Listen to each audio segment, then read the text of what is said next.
Hello everyone, मेरा नाम सृष्टि है। आज मेरा जीके का नेक्स्ट टॉपिक है इंडस रिवर, जिसको सिंधु नदी भी कहते हैं। तो चलिए देखते हैं। देखिए इसकी लेंथ कितनी है? 2880 किलोमीटर है। 2880 किलोमीटर है, जो कि एशिया के प्रमुख नदियों में से यानी कि लंबी नदियों में से एक है। दूसरा देखिए, लेकिन इसकी इंडिया में लेंथ कितनी है? 1114 किलोमीटर। 1114 किलोमीटर है इसकी इंडिया में लेंथ। और सबको पता है कि इंडिया की सबसे लंबी नदी का क्या नाम है? गंगा, जिसकी लेंथ कितनी है? 2525 किलोमीटर। अब देखिए, इंडस रिवर को सिंधु रिवर भी कहा जाता है, सिंधु नदी कहा जाता है। जो अपने भारत का नाम इंडिया है, इंडस रिवर के नाम पर ही पड़ा है। और जो अपने भारत का नाम हिंदुस्तान है, वो भी सिंधु नदी के नाम पर पड़ा है, जो भारत में आए ईरानियों के द्वारा बोला गया था। वो लोग सा को क्या बोलते थे? हा बोलते थे। इसी नाम पे हमारा भारतवर्ष का क्या नाम पड़ गया है? हिंदुस्तान। अब देखिए यहाँ पर सिंधु नदी कौन कौन से कंट्री में फ्लो होती है? तो एक हो गया चाइना, दूसरा इंडिया और तीसरा पाकिस्तान निकल जाती है होते हुए। तो देखते हैं सिंधु नदी का ओरिजिन पॉइंट कहाँ पर है। अब देखिए, ये तिब्बत का क्या है? तिब्बत का मानसरोवर झील है। तिब्बत का मानसरोवर झील है। और मानसरोवर झील के ऊपर ये बोखरचू हिमनद है। बोखरचू हिमनद यानी कि ग्लेशियर क्या होते हैं? बर्फ से ढके हुए होते हैं। और यहाँ से एक नदी निकलती है। देखिए, मानसरोवर झील के बोखरचू हिमनद से कौन निकलता है? एक नदी निकलता है जिसका नाम है सिंधु नदी। यहाँ से देखिए कौन निकलता है? सिंधु। और इंडिया से होते हुए ये कहाँ चली जाती हैं? पाकिस्तान चली जाती हैं। अब देखिए, इस रिवर का क्या नाम है? सिंधु नदी। क्या नाम है? सिंधु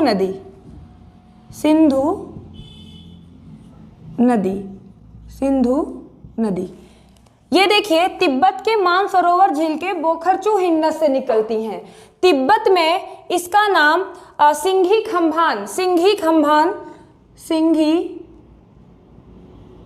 खम्भान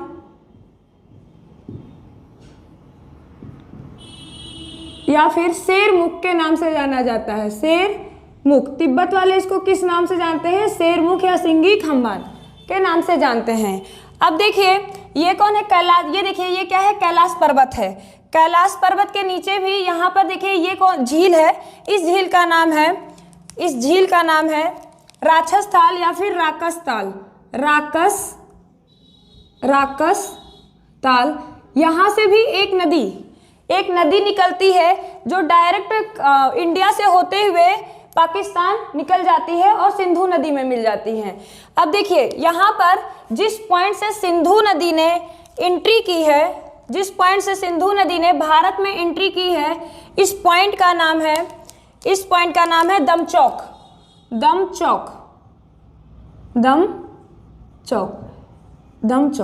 देखिए, सिंधु नदी ने भारत में किस पॉइंट से एंट्री की है? दमचौक। और एग्जिस्ट कहाँ से की है, यानी कि बाहर कैसे निकली है? चिल्लास नामक जगह से भारत से बाहर निकली है। चिल्लास भारत से बाहर निकली हैं और सीधे पाकिस्तान चली जाती हैं।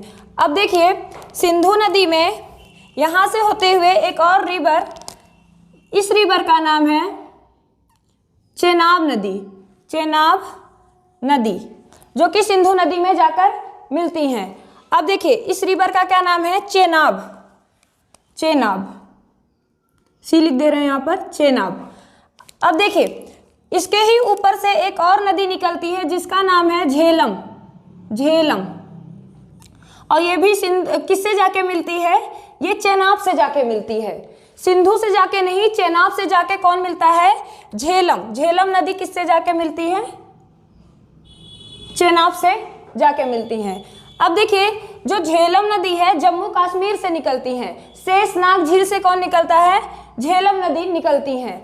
अब देखिए, यहीं पर सिंधु नदी के राइट तट पर लेह शहर बसा हुआ है। कौन सा शहर? लेह शहर। यहाँ पर कौन बसा हुआ? लेह शहर, जो कि लद्दाख की कैपिटल है। लेह शहर जो भारत में सबसे कम वर्षा का स्थान है, भारत में सबसे कम वर्षा, सबसे कम वर्षा वाला, सबसे कम वर्षा वाला स्थान है और सबसे ज़्यादा मौसमग्राम मेघालय में होता है। अब देखिए क्वेश्चन ये पूछता है कि सिंधु नदी के राइट तट पे कौन सा शहर है, तो लेह शहर है। अब देखिए झेलम नदी जाके किससे मिली, चेनाब, और चेनाब जो है सिंधु नदी की सबसे बड़ी सहायक नदी है। अब यहाँ पे देखिए चेनाब के बाद, चेनाब भी कहाँ से निकलती है, हिमाचल प्रदेश से निकलती है। फिर उसके बाद राबी नदी जाके किससे मिलती है, चेनाब से। कौन सी नदी, राबी नदी। ये कौन सी नदी है, राबी नदी है। अब यहां से देखिए राबी भी नदी कहां से निकलती है, हिमाचल प्रदेश से निकलती हैं। थर्ड देखिए ब्यास नदी, और ब्यास नदी से पहले यहां पर देख लेते हैं जो तिब्बत के मानसरोवर झील के नीचे है, राकस ताल, यानी कि इसको राक्षस ताल भी कहा जाता है। तो यहाँ से एक नदी निकलती है और सीधे कहाँ चली जाती है, सीधे निकल जाती है चेनाब के पास मिल जाती है। ये डायरेक्ट जाके कहाँ मिलती है, चेनाब में, यानी कि पाकिस्तान निकल जाती हैं। और यहाँ से देखिए एक और नदी जो कि ब्यास नदी है। कौन सी नदी, ब्यास नदी। और ब्यास नदी किससे जाके मिलती हैं, ये देखिए राकस से कौन निकला है, सतलुज निकली है। कौन सा निकला है, सतलुज नदी निकली है, सतलुज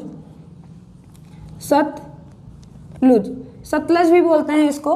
और ये डायरेक्ट किससे जाके मिल गई है, चेनाब से मिल गई हैं। अब यहाँ पर देखिए ये जो ब्यास नदी है, ये कौन नदी है, ब्यास नदी भी हिमाचल प्रदेश से ही निकलती है। और ब्यास नदी किससे जाके मिली है, ये देखिए ये एक ऐसी नदी है जो इंडिया में ही मिलती है। बाकी सारी नदियां जो है पाकिस्तान में जाके चेनाब से मिलती हैं, लेकिन ये नदी जो ब्यास नदी है वो सतलुज नदी से किस पॉइंट पे मिल जाती है, वो इंडिया में ही मिलती है। अब देखिए इसी जगह पर एक क्या है, हरिके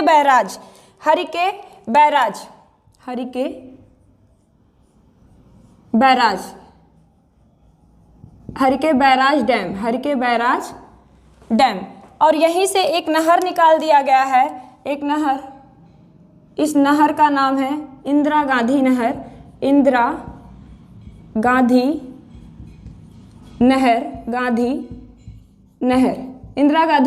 कैनाल, जो भारत की सबसे लंबी नहर है, नहर है, जो कि किस नदी के तट पर है, एक ब्यास और एक सतलुज नदी के तट पर है। और यहीं पे कौन है, हरिके बैराज है। अब देखिए ये सारी नदियां चेनाब में जाके मिलते हुए किससे जाके मिल जाती हैं, सिंधु नदी से मिल जाती हैं। और सिंधु नदी से जिस पॉइंट पे मिलती हैं, इस पॉइंट को बोलते हैं मिठान कोट, जो कि पाकिस्तान में पड़ता है, मिठान कोट। ये सारी नदियां कहाँ जाके मिलती हैं, पाकिस्तान में सिंधु नदी से मिठान कोट पर मिलती हैं। और इन्हीं पांचों नदियों को क्या बोला जाता है, पंचनद के नाम से जाना जाता है। अब देखिए यहाँ पर सिंधु नदी के साथ मिलते हुए यहाँ पर एक शहर बसा हुआ है पाकिस्तान में, कराची शहर से होते हुए ये डेल्टा बनाते हुए अरबियन सी में गिर जाती हैं। तो ये था अपना सिंधु नदी का उद्गम स्थल, जो भारत के दमचौक और एग्जिट पॉइंट चिल्लास से होते हुए कहाँ निकल जाती हैं, पाकिस्तान निकल जाती है और अरेबियन सी में अपना सारा पानी गिरा देती हैं। अब देखिए ये सारी नदियाँ काफ़ी, जो सिंधु नदी का पानी है वो ज़्यादा काफ़ी विवादित है इंडिया और पाकिस्तान से। ऐसा बोलते हैं लोग कि इन पानियों को रोक दिया जाए तो इनको पानी नहीं मिलेगा, पाकिस्तान को पानी नहीं मिलेगा। तो देखिए अगर ऐसा लोग बोलते हैं कि पानी को रोक दिया जाए तो रोका क्यों नहीं जाता है। रीज़न ये है कि देखिए ये पानी, जो इंटरनेशनल नदियाँ होती हैं उनके पानी को कोई नहीं रोक सकता है। तो तो और दूसरा, पानी अपना रास्ता खुद ही बना लेता है। अगर हम लोग भी यहाँ से कोशिश करेंगे पानी रोकने से, तो यहाँ से जो चाइना है और यहाँ तिब्बत का जो मानसरोवर है वो खुद यहाँ से ही कनेक्शन काट देगा, तो फिर पानी यहाँ से भी नहीं पास हो पाएगा। दूसरा यही है कि इंटरनेशनल नदियों के पानी को रोका नहीं जा सकता है। तो ये काफी विवादित नदी है सिंधु नदी, तो इसके लिए एक समझौता हुआ है। देखिए, इंडस वाटर ट्रीटी, सिंधु जल समझौता, सिंधु जल समझौता। इस समझौतों को किसने करवाया है? वर्ल्ड बैंक ने। किसने करवाया है? वर्ल्ड बैंक ने। वर्ल्ड बैंक ने इस समझौते को करवाया है। कब करवाया है? देखिए 19 सितंबर 1960 में, 1960 में इसका समझौता हुआ है। देखिए, समझौते के टाइम में यहाँ पर पीएम कौन थे? भारत की तरफ से पीएम थे जवाहरलाल नेहरू। जवाहरलाल नेहरू। और पाकिस्तान की तरफ से प्रेसिडेंट देखिए कौन थे? प्रेसिडेंट, राष्ट्रपति कौन थे? जनरल आयूब खान थे। और ये समझौता कब हुआ था? देखिए 19 सितंबर 1960 में हुआ था। 1960 में किसने करवाया था? विश्व बैंक ने करवाया था। किसने करवाया था? देखिए, विश्व बैंक ने करवाया था। विश्व बैंक ने करवाया था। अब देखिए, इस समझौते में क्या हुआ था कि जो ये इंडस है, इंडस नदी यानी कि सिंधु नदी, दूसरा झेलम नदी और तीसरा चेनाब नदी, जो सिंधु नदी की सबसे बड़ी सहायक नदी है। तो यहाँ पे क्या किया गया कि इन तीनों नदियों का 80% वाटर कौन यूज करेगा? पाकिस्तान। 80% वाटर कौन यूज करेगा? पाकिस्तान। और 20% वाटर कौन यूज करेगा? इंडिया। 20% वाटर कौन यूज करेगा? इंडिया। और देखिए, चेनाब जो रिवर है ये सिंधु नदी की सबसे लंबी या बड़ी सहायक नदी